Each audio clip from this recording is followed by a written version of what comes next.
Welcome to the 1996 Ankeny football highlight tape. It's time to crank up the highlight reel on another winning season in Hawk Country. The 96 season kicked off before the first kickoff, back when a slice of watermelon sounded better than a cup of hot chocolate. But all that hard work would pay off for the Hawks come game number 1. The opener against Marshalltown would set the tone for the rest of the season, and the 96 Hawks were not about to let it start on a sour note. Defense the story early in this one, and the Hawks have plenty of it. Jason Gassman making life rough on the Bobcats, and he's not the only one. Kyle Boljak also getting in on the action.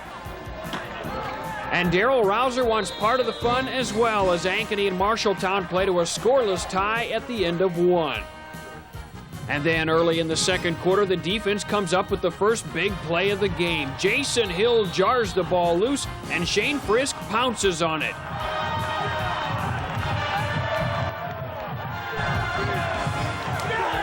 The Hawks would waste no time cashing in. Ryan Justice to Boljak back of the end zone, and Boljak goes all out to pull it in for the first touchdown of the season. Marshalltown gets the ball. The Ankeny D throws up another wall. No running room, no way, no how. And then Air Pizzetti really cranks it up. Justice to Kurt Long, and he is long gone. The 68-yard catch and run makes it 14-zip Ankeny, and they are loving it in Hawk Country. Plenty more to cheer about before halftime. This time Justice rests the arm and decides to scamper in for 6 on his own. The second quarter explosion leads to a 21-0 halftime lead, which is good news for everyone, except those who have to do the push-ups. Second half, and the Ankeny defense just continues to dominate. Bob Campbell leads the hard-charging Hawks on the attack, and he's not the only one. All kinds of hard-hitting highlights from week 1. And how's this for a capper? The Hawks are already up 28-0, and on the kickoff, Kyle Boljak picks a pocket, and he's got an easy 6. It was that kind of night for the Hawks as Ankeny mauls Marshalltown in their season opener, 49-13. Highlights aplenty as the Hawks light up the night with the big win in their season opener. That sets the stage for a top 10 showdown with perennial Power Valley, and the Hawks are ready to tangle with the Tigers. Daryl Rouser serving as the one-man welcoming committee, greeting the Tigers with open arms. Ankeny's offense struggling much of the first half, but save a spot on the highlight reel for this Ryan Justice to Matt Fredrickson pass. And then it's Adam Binge on the draw play for another big gainer, but the Hawks still cannot find the end zone. Ankeny trailing Valley 14-0 at the half. After the break, the defense keeps D'ing it up. Kyle Boljak and Nate Miltenberger team up to slam the door. And Jason Gassman providing relentless pressure on the quarterback, making him pay as Ankeny stays within striking distance. And then finally the big play. Boljak with the rejection of the punt, and it's Christmas come early for Jared Beard. He scoops and scores. All of a sudden Ankeny's back in it. It's 14-7. And the defense helps keep it close with hard hits all over the field. Justin Lusch and Nate Miltenberger provide the pop, and Jacob Moore is there to pick up the pieces and the football as Ankeny takes over. And then early in the fourth, the foot of Todd Sievers takes center stage. Sievers splits him from 33 yards out, and the Hawks are within 4 at 14-10. Ankeny tries to hang tough, but it's all Valley from there. The Tigers score 2 fourth-quarter touchdowns and go on to beat Ankeny 28-10 as the Hawks fall to 1-1. It's on the road to Indianola in week 3, and the Hawks look to bounce back against the Indians, and it looks good early. Adam Binge takes the pitch off the option, makes a sweet cutback move, and he is gone. Long gone. All the way gone. 75 yards worth of gone, and it's 7-6 Ankeny. Next possession, and the Hawks go for more. Scott Phillips going strong up the gut for the nice gain. And then it's Binge off the option again, piling up more yards. taking it all the way down inside the 10, and the Hawks will go up top to cash in. Justice to well, it's hard to tell from here, but the crowd loves it. That's Kurt Long with the TD catch. Hawks lead at 14-6. Ankeny has the momentum and keeps it going on the kickoff as Long and Phillips team up for the combo crunch. It's all Ankeny. They run off 17 straight points. But after the break, it's a whole different story. The Indians come up with 2 second-half TDs to take the lead, and when the Hawks need a stop, they cannot get it. Indianola makes the crucial first down, and that's the ball game. A tough one to take for the Hawk fans as Ankeny lets it slip away. 21-17 the final.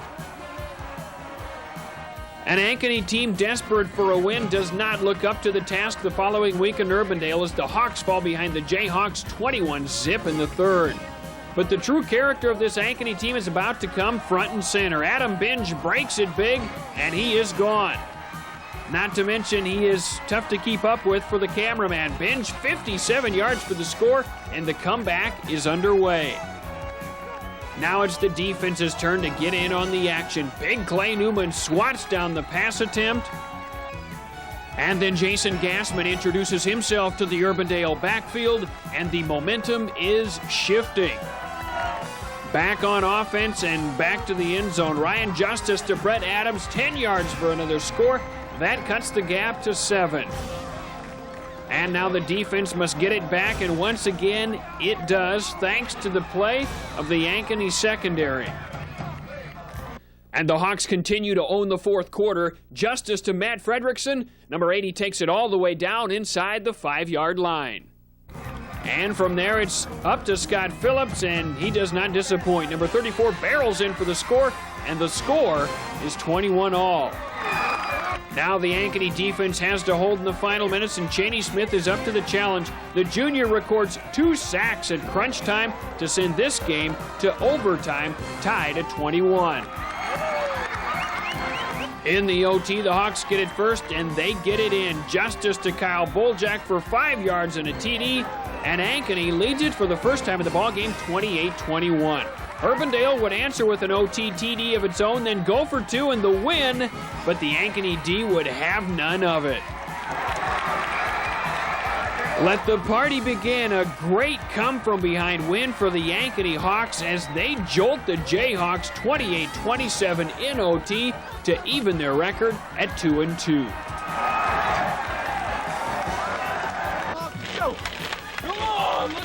The Hawks ride the momentum of that thrilling overtime win into homecoming week, and Ankeny will face quite a challenge on this night, hosting third-ranked Ames. And the Little Cyclones are quick out of the blocks, grabbing a 14-0 lead, but the Hawks answer with a little razzle-dazzle. Ryan Justice to Kurt Long, who cuts it loose deep downfield to Brett Adams, and that'll get the crowd on its feet. Pretty play, and the Hawks are in scoring business. And from there, J.T. Sampson, Darrell Rouser, Matt Reichert, and Clay Newman clear the way for Scott Phillips to cut the lead in half. But the rest of the first half is all Ames as the Little Cyclones open up a 26-7 lead at the break, and it's not looking good for the home team. One bright spot in the first half, Darrell Rouser gets to the quarterback, forgets his manners for a moment, tossing the QB aside. At halftime, Rouser goes from crowning quarterbacks to being crowned king. Candidates to join him in royalty are Sarah Wolever, Sarah Van Oort, Gina Giletti,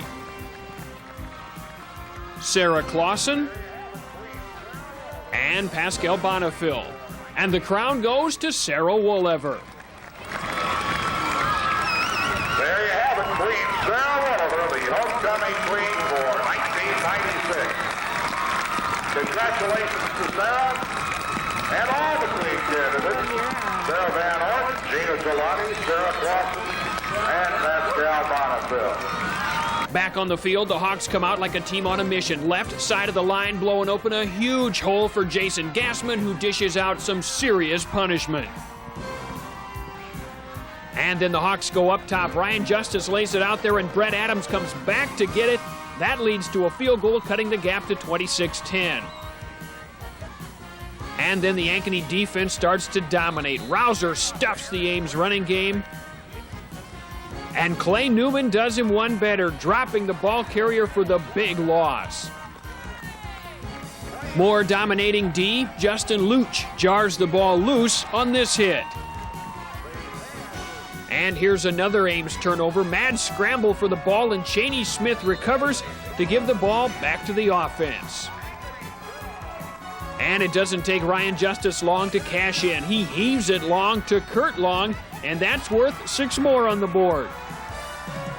The extra point is a fake, and watch Kyle Boljak go way up to pull it down. That cuts the gap to 8. Ames would try to answer, but the pass is intercepted by Long. The defense pitches a shutout in the second half and gives Ankeny one more chance. And the home team looks ready to make the most of it. Justice dumps the screen pass to Adam Benj for the nice gain. And then with less than a minute to play, the Hawks have to go for it on 4th and goal. Justice to Matt Fredrickson, but the pass is broken up, and the comeback comes up just a little bit short. Ankeny plays a great second half, but falls 26-18. After a week off, the 2-3 Hawks travel to Fort Dodge to take on the Dodgers, and the Ankeny offense lights it up early. Ryan Justice cuts it loose to Kyle Boljak, who is so wide open, he's lonely. Easy 6 points for the Hawks. And then strap it on tight, because the D is ready to unload. Jason Gassman comes up with the big stick. And then the Hawks force a turnover with Clay Newman recovering the fumble. And let's stick with the defensive theme. Nate Miltenberger unloads for the quarterback sack. And then gives way to Chris Swihart and Cheney Smith to lower the boom. Back to the offense and back to the end zone. Justice goes over the middle to Boljak, and he's off to the races. Number 14 will take it all the way down inside the 10-yard line. And from there, Justice rolls and rifles it to Adam Benj, who makes the nice diving grab for the touchdown. And then Kurt Long will get in on the scoring action thanks to some nice blocking up front. Right tackle Matt Reiher doing the job on his man, and Josh Happy flattening his guy as well as Ankeny runs off 21 straight points. Ankeny's offense plays a great second half. The defense great all game long. Bob Campbell with the big stick on this play. And here's one that'll keep the chiropractor in business. Justin Luch, whammo. That is a big league sack. Ankeny hammering Fort Dodge 28-14 to even its record at 3-3. Next stop, a road trip in the other direction to Ottumwa. The defense still hitting hard. And the offense is still in high gear. Adam Benj takes the option pitch, gets a great block from Jason Gassman, and he is gone. Number 22 cuts it back. He is headed for 6. Ankeny up early in Ottumwa. Meanwhile, the Bulldog offense cannot seem to solve the Ankeny D. Shane Frisk makes the nice diving stop on this play. And when Ottumwa goes to the air, that doesn't work either. Jason Gassman snares the interception, and the big man is on the move. Number 42 will rumble deep into Bulldog territory, setting up another Ankeny score. Then it's great pass protection by AJRosenberger, giving Justice time to hook up with Kyle Boljak. Hawks light it up again. Big night all the way around for Ankeny. The Hawks dominate Ottumwa 35-12 the final to move the record above the 500 mark at 4-3. Ankeny takes a 2-game winning streak back home for a Week 8 showdown with Mason City, and the Hawks are soaring high for this one. Ryan Justice cranks up the air attack on the opening drive, and it pays big dividends. Kyle Boljak down there to haul it in. That sets up the first score of the game at a 7-0 Ankeny lead. Still in the first, the Hawks get back in the end zone. Adam Benj will not be denied as he fights his way in for the score, and it's 14-0 Ankeny. And that's more than enough for the Ankeny defense on this night. Justin Luch lassos another sack of the quarterback. And Clay Newman thinks that looks like fun, so he pummels the passer as well. Then Luch leads the sack attack again as the Hawks keep the Mohawk offense reeling. Then just before the break, Justice lights it up again, finding Binge wide open. He gets in for the score as Ankeny opens up a big 21-0 lead. And the defense just keeps pitching the shutout. Mason City to the air, but Ryan Blavitz makes the all-out effort to break up the play. Then just before the break, the Hawks make a move at putting more points on the board. Justice to Matt Fredrickson, who makes a great grab to keep the drive alive. And then it's Binge taking the pass out of the backfield and taking the Hawks deep into Mason City territory. Deep enough to bring the strong leg of Todd Severs into the game, and number 15 does not disappoint. He splits them easy, and Ankeny is cruising up 24-0 at the half. Certainly plenty to cheer about on this night, and Ankeny continues to make sweet music at halftime, courtesy of the Ankeny Marching Band.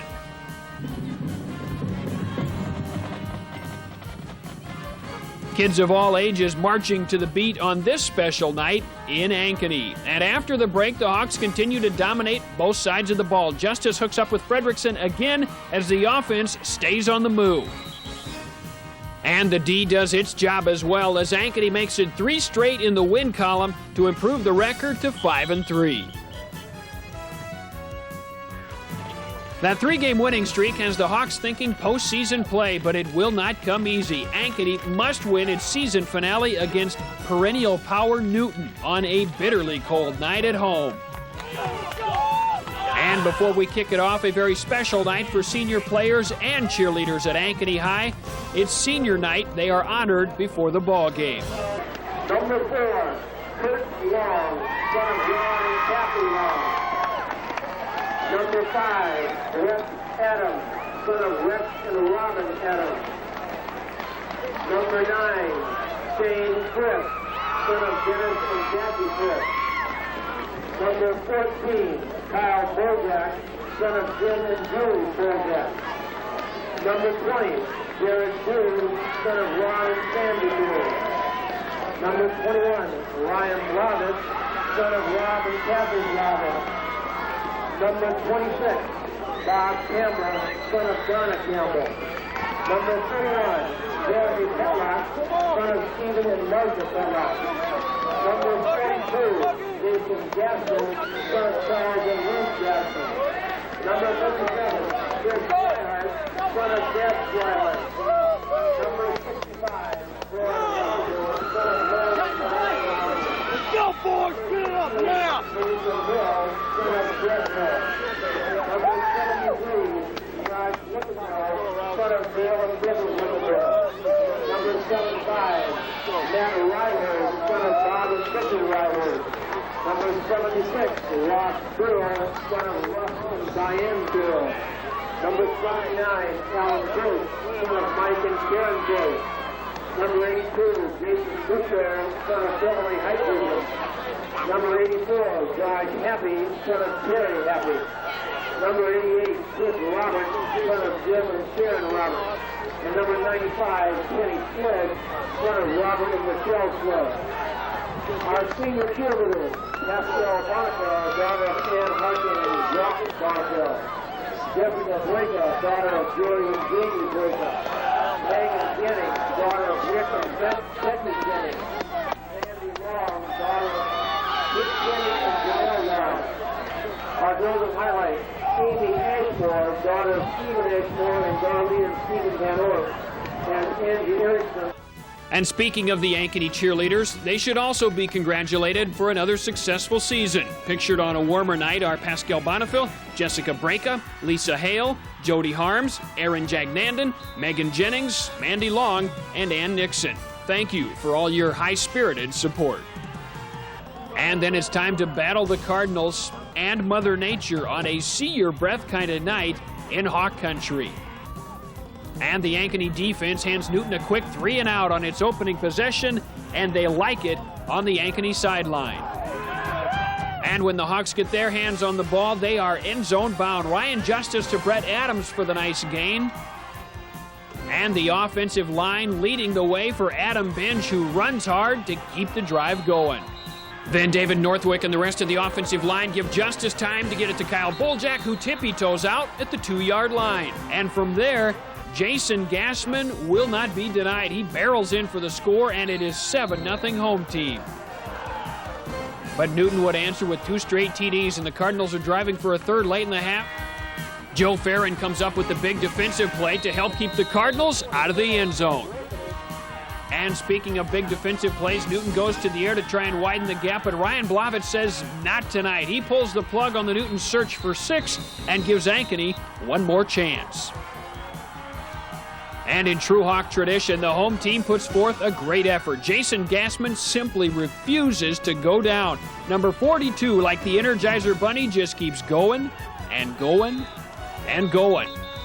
And then the offensive line, led by Matt Ryherd's crushing block, opens a big hole for Adam Benj, who gets the Hawks closer to field goal range. So it's time to go to the air, and Justice finds Boljak to put the Hawks deep into Cardinal territory. And if it ain't broke, don't fix it. Justice to Boljak again, and it definitely ain't broke. Boljak with a nice catch and run, diving in for 6. And they are loving it in Hawk country as Ankeny stuns Newton with a last-minute drive to take a 14-13 second-quarter lead. Newton would drive deep into Ankeny territory in the final seconds of the first half, but Justin Luch slams the door on the Cardinals with the in-your-face sack to halt the drive. Plenty of fireworks on this cold night as Ankeny takes momentum and the lead into the locker room, 14-13 Hawks at the half. But the second half would be all Newton. Ankeny plays hard but comes up short on this night, and the Hawks finish the year at 5-4, with plenty of what-ifs to mark the season, but nevertheless, it was still a great year, and all the hard work and highlights makes 1996 a season to remember.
Ankeny High School football banquet. This has truly been an incredible year and a surprising year and an exciting year all rolled into one. There were some wonderful moments. There were certainly some very disappointing moments, as you all know. But through it all, this football team and this program gave us in Ankeny some really wonderful memories, and for that we thank you. Football has to be fun, it seems to me. And as the years pass, the defeats you'll remember less, and the victories you'll remember more. And it was a special season because this was your season, and you did a great job, guys. I shouldn't pick on Urbandale, but they're so easy, so you might just do well. The team took their ACT test not too long ago. One guy got a 9. They put him in the gifted and talented program. He is a graduate of the University of Michigan, played on the 1972 Rose Bowl. He later played for the Montreal Alouettes in the CFL, the Canadian Football League. He's been an assistant coach for a number of years, coaching at such fine places as Michigan, Miami of Florida, Toledo, University, Washington, that's the Cougars, Washington State, the state of Washington, for Iowa State and for Winona State. In December of '95, he was named the head coach at Morningside College in Sioux City. Would you please welcome tonight's speaker, Dave Elliott, head coach at Morningside. This evening to talk about football in my life. And probably to start out, I need to give you a little background of my life with football. And first of all, my father is Pete Elliott, who went to the University of Michigan and played football there. Was an All-American at Michigan, lettered 12 times at Michigan. After that, he went into coaching, and he went and coached with Bud Wilkinson at Oklahoma for about 5 or 6 years. And at that time, they gained the longest winning streak in college football history, which still stands today. And after that, he became the head coach at the University of Nebraska for 1 year. Then he went out to California and was the head coach there for 3 years and took California to the Rose Bowl and won the conference championship. Then he went to Illinois and took Illinois conference championship. There's an Illinois fan there. One. And just one. Was that one too many? Sorry about that. But then after that, he went down to Miami, Florida, and coached down there for 2 years. And then the last 18 years, he's been director of the Pro Football Hall of Fame in Canton, Ohio. And then my uncle, Bump Elliott, who went to Michigan and was an All-American at Michigan, played there, and then was the coach at Michigan, and took them to the conference championship and the Rose Bowl there. And then probably most of you know him as the athletic director at Iowa, and he's since retired. And then I have a brother who went to Michigan, played at Michigan, was an academic All-American. And then I have a cousin, Bobby Elliott, who went to Iowa and was an academic All-American at Iowa, and then is presently the defensive coordinator at Iowa. And then my grandfather, which is my father's father, coached at Illinois Wesleyan for a number of years, and very successful. And he had a stint, he was Northwestern's basketball coach for a while, too. So that is my family's background in athletics and in football. Now, my background in football is I went to Michigan and played there for 3 years, and was fortunate enough to play on 3 championship teams, and was fortunate enough to play in the Rose Bowl, and then actually got my senior year got to play in the Hula Bowl out in Hawaii. So I've been very fortunate to be around many great things in football itself. And I think probably, as I look back on it, the one thing with football in my family and with myself, the one thing that has been a standard is that for all these years, for all the coaches, it's been fun. football has been fun. And you know, it was just during the last couple of years where I started to think, well, why is football fun? Why is football fun? And I really narrowed it down to 2 reasons why football's fun. One is when you win football games, because winning is fun. I mean, that's the reason you're playing. You're out there. You spend all those hours, all that time, all that effort, all that energy, all that blood, sweat, and tears to win. And I mean, that's what they do. They got the score up on the scoreboard, and they keep record books for those that win. And so when you win, that makes it fun. Then the other reason, what really makes football fun, is the team. The team makes football fun. There's nothing more fun than to be around the guys. And it's a great experience, which I know you guys, when you guys get together, nothing's more fun than to be around your buddies. And I tell you what, I've never been around a football team in all my careers where there haven't been about 3 or 4 guys that are the funniest guys in the world. And you guys know that. Some guys come up with some lines that are unbelievable. And you laugh and you giggle and you joke, and it's fun. It really is. I'll sit. To this day, what I'll do is I'll be driving along the interstate, and I'll think back to a team 15 years ago. I'll think back to a player, or when I was playing another guy on our team, and something happened, and I'll just start laughing because it's like, I mean, it's fun to be around those guys. And in football, the team, I really truly believe the team in football is a special group of guys. And the reason it's a special group of guys, first of all, to be on a football team and to be good, obviously you guys know you got to be able to run. You got to be able to jump. You got to be athletic. You got to do all those things to be good. But yet, ultimately, to be good in football, you got to be tough. I mean, you got to be tough. Football is a game where you hit, and it's a game where you get hit. And there aren't a lot of people that's in their nature. They don't really like that. And people realize that.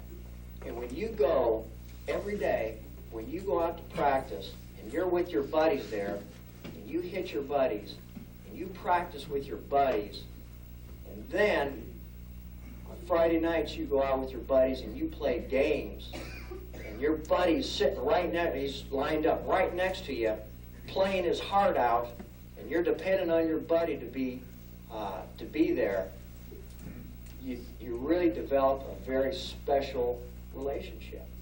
And I really, truly believe that's why football, in my life, I think football is really unique, because this group, the group that you guys have right now, is a bond that'll be there forever. And it's fun.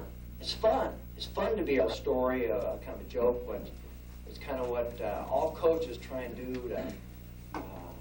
to get their players to play and try and get them to do what you want them to do. It's a story about this football team was practicing. It was later in the year, and it was so it was getting dark pretty early. And they finished practice, went a little bit longer than normal. And so what happened? Practice ended. So the young men started to head home. Now this couple young men, they had to live on the other side of town, and to get on the other side of town, what they had to do is there was a graveyard there, and they had to always kind of walk around the graveyard to get back to their house. And it always took an extra 15 minutes. And so it happened to be particularly late one night.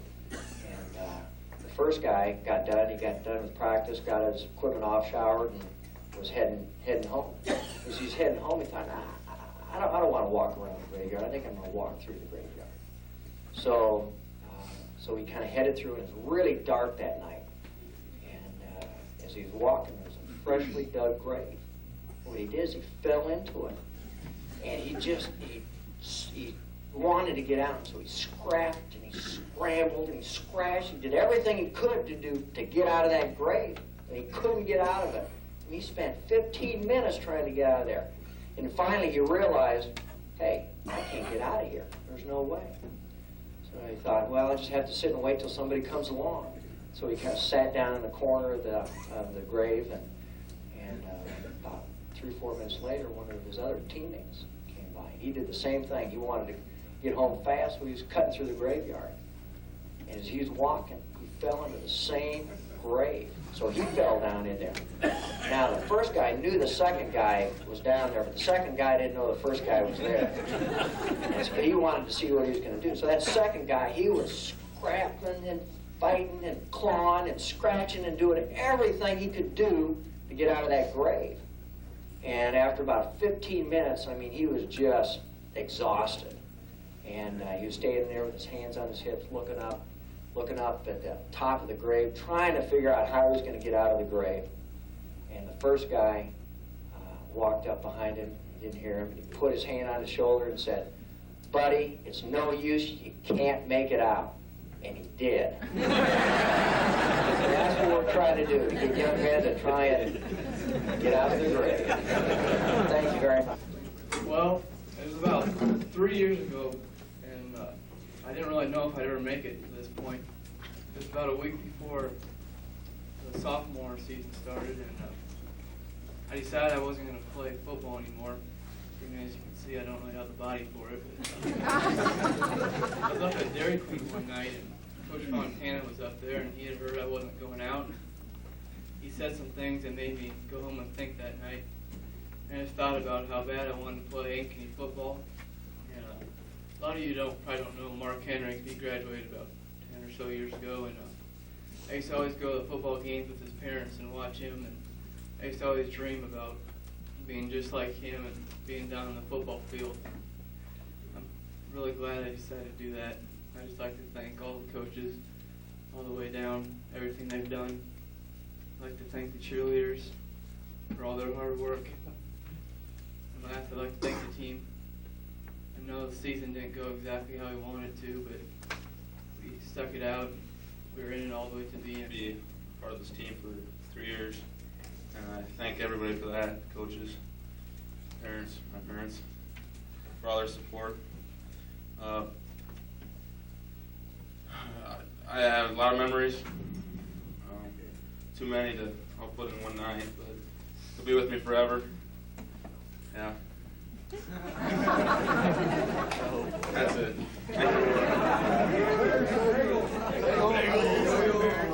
And our coaches, the cheerleaders, and you know, our season really didn't go the way we wanted it to be, but you know, we started out 2-3, and then our juniors really started to step it up.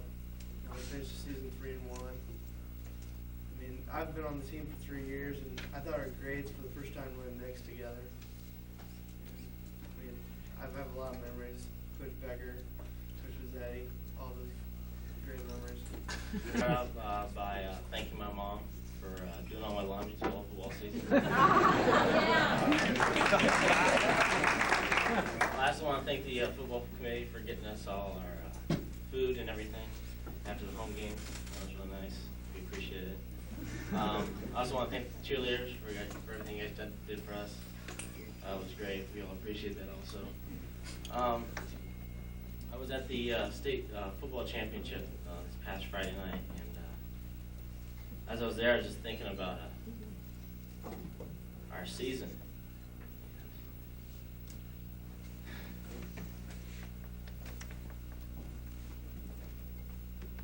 Mom and Dad for putting up with me all the way through. I'd also like to thank Mike and Linda Peterson for taping all my games and everything. They're really great for me. I'd like to thank the cheerleaders. Did a real good job. That one night with all that food, that was real great. Coach Mazzetti, I mean, you can't say enough about him. He's been around here so long. I mean,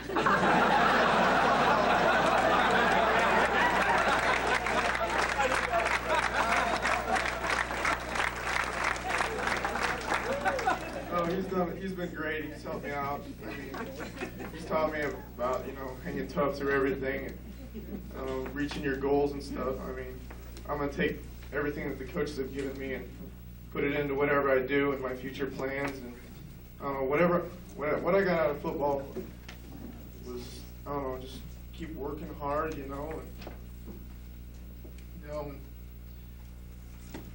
I don't know, I'm never going to forget the times in the weight room, you know, all the guys in there.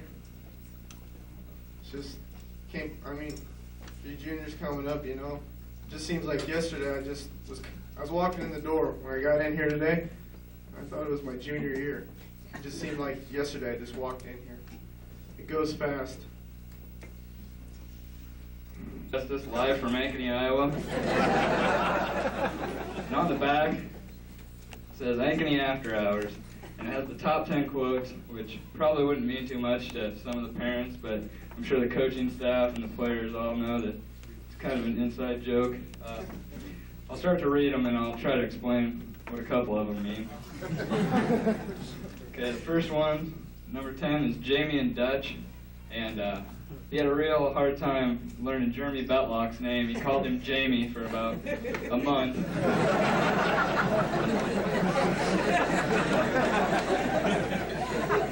And then some of the players started to make fun of Justin Luch. They seemed to think he was a little on the white side. So they started to call him Dutch, and I guess Coach Justice just adopted that name. The last, number 9 is you're about 10,000 turns behind. And catching the ball, I guess, was his term for getting turns, and it didn't seem like anybody had enough turns the whole season. We just needed to keep catching more balls. And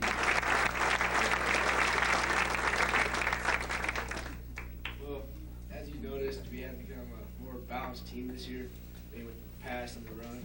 And I think a lot of that does go to Coach Justice helping us after practice. And at times, I know I felt like I was just going to die. My legs and feet were just tired of running. Just one more time, one more pattern. Just kept pushing us. And as you can see by our stats, everybody's stats, I think it really helped us. I'd like to thank him and all the coaching staff.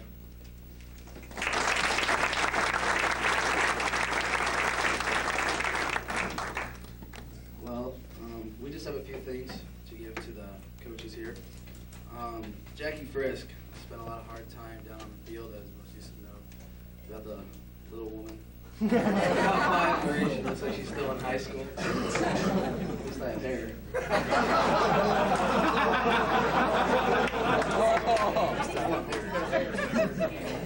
Alright, anyway. She was always out there running around taking pictures and stuff. So she put this thing together for all the coaches from all the team, so the coaches can have memories of the Hawks '96. That's about all. I just want to. I just want to thank Coach Brake. I consider him as a father figure, and I'll never forget it because I have a special place in my heart for him. Thanks.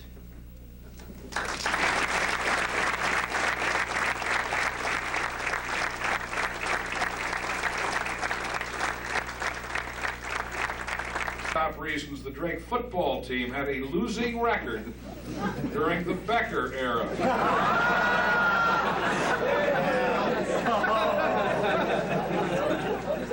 Reason number 9, Spike the Bulldog mascot was considered Drake's most skilled athlete. Number 8, players often dumped Gatorade on the head coach after winning the coin toss. Reason number 2, most players were stumped when the Drake cheerleaders shouted, "What's it spell?"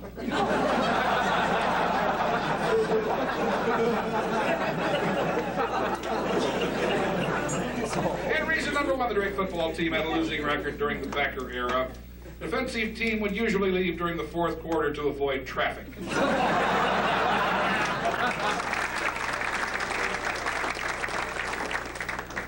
Well, before I get started, I got to gather my thoughts a little bit here. By the way, you got 2 people there, because Coach Justice was the offensive coordinator in my last 2 years at Drake. And this year, Betlock was the attempted Italian Romeo. The problem was, I watched him one night out in the parking lot after a volleyball game trying to ask any girl to go home with him. Well, he's the one that taught my son to car surf Thursday afternoon after early practices. Josh Happy, body of a praying mantis, heart of a lion, hands of steel. Last 3 years of his life telling Ryberg what to do.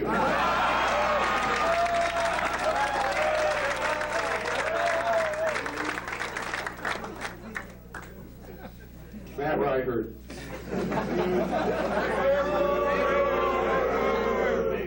Mr. Question.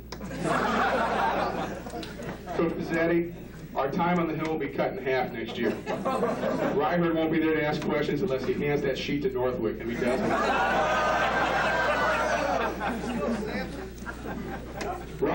Ryan feels like a dude.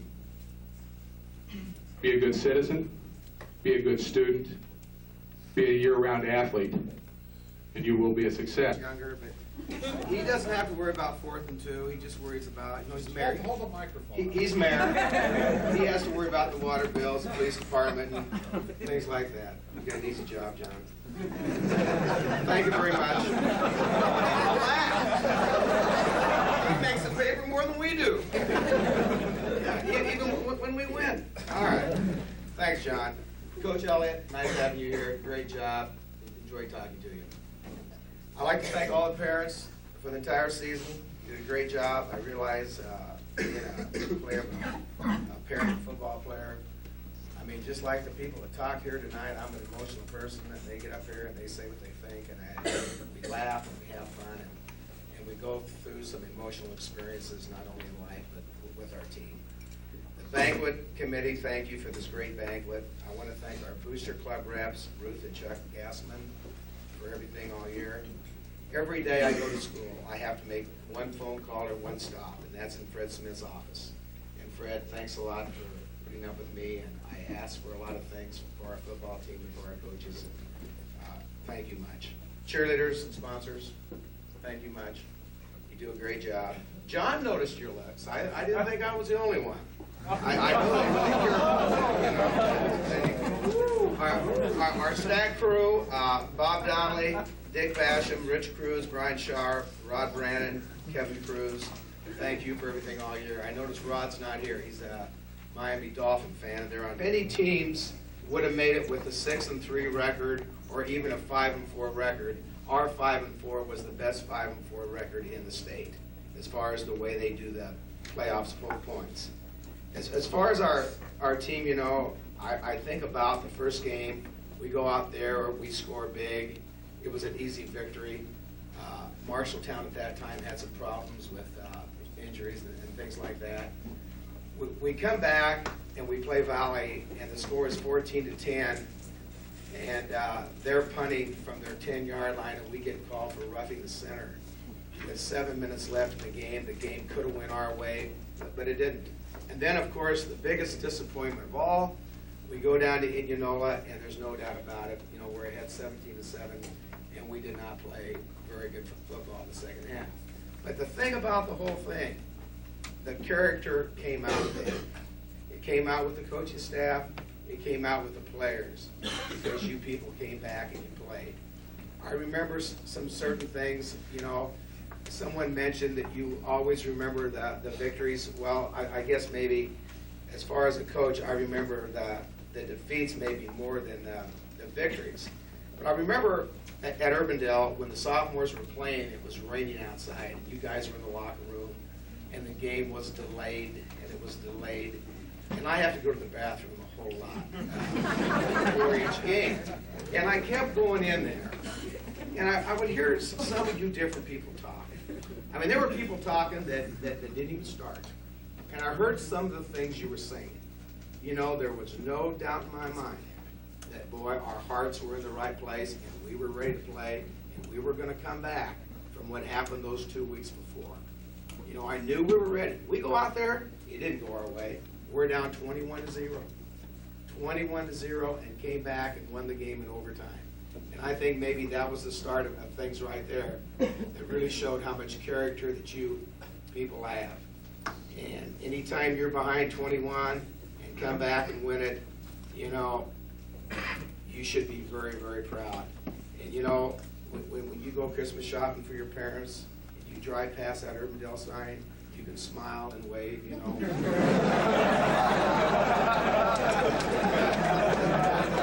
Parents may not laugh at that, but it's something that we talked about.